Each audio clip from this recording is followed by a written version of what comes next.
इनके परम मित्रों में मित्र कहे जाते थे और खेसारी जी ने मना नहीं किया और बेताब फिल्म हम लोगों ने मिलकर बनाया, बहुत अच्छी चली।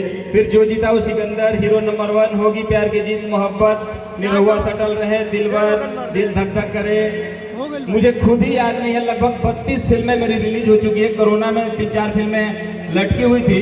तभी 24 तारीख को मेरी एक और फिल्म आई थी। फिल्म का नाम था, अभी कौन सी फिल्म दिखा रहे थे हम, मैं खुद ही भूल जा रहा हूँ अपनी फिल्म। इतनी अभी बाप जी एक फिल्म चल रही है खेसारी जी के साथ, उसमें भी मैं साथ में काम किया हूँ। पारो आने वाली है, डोली अक्षरा जी के साथ आने वाली है, और पहला पहला प्यार है जो सोलो हीरो आने वाला है, गीत फिल्म आने वाली है, यारी फिल्म आने वाली है, तमाम फिल्में हैं। और अभी हमारे चंदन नंदन भैया मुझे देख रहे थे यहाँ से, तो कह रहे थे कि भोजपुरी की गंदगी के बारे में कुछ बात कर रहे थे। सच्चाई यह है कि अगर भोजपुरी में गंदगी की है तो हम लोगों ने ही किया है और हम लोग को ही दूर करना होगा। हम गंदी फिल्में देखेंगे नहीं, डबल मीनिंग चीजें सुनेंगे नहीं, तो भोजपुरी अपने आप गंदगी खत्म हो जाएगी। मुझे शर्म आती है, हम लोग पढ़े लिखे लोग हैं, कहीं जाते हैं बैठते हैं, लोग कहते हैं कि यार भोजपुरी का हीरो है, तो थोड़ा सर नीचे करता है तो अपमानित महसूस होता है। बट मैंने ऐसा कभी काम कोई किया नहीं है, ना कोई गाना गाया है। कुछ इस तरह की स्क्रिप्ट आती है तो हम मना कर देते हैं। अभी मैंने एक फिल्म बनाई, आपको बताना चाहता हूं कि जायसवाल जी का 2 दिन पहले और भैया का फोन आया था कि सिपाह में कार्यक्रम कराना चाह रहे हैं। मैं कहाँ था, बताइए आप, झूठ नहीं, कहाँ था?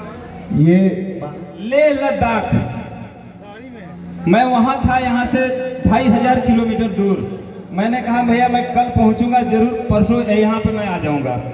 थकावट थी, बाई रोड ही जाना था, पूरी टीम गई थी मेरी। मैं एक फिल्म प्रोड्यूस कर रहा हूँ खुद, इस भोजपुरी की गंदगी से मिटाने के लिए। फिल्म का नाम है पापा मैं छोटी से बड़ी हो गई।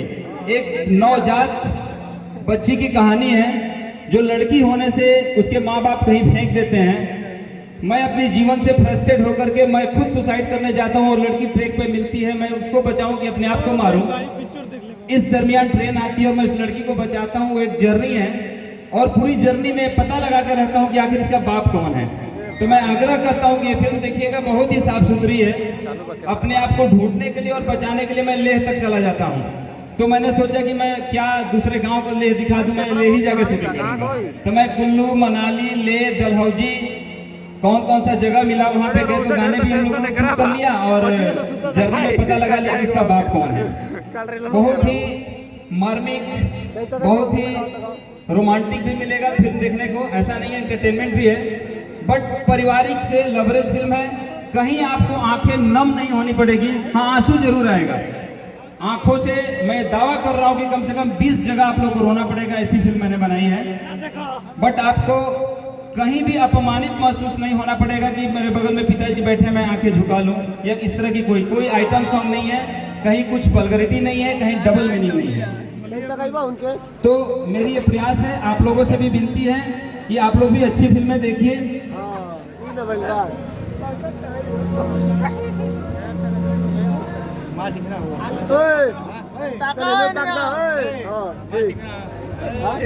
और आप लोगों को 2-4 महीने के बाद लग रहा है कि इस सिपाह में पूरा जमवाड़ा ही लगने वाला है।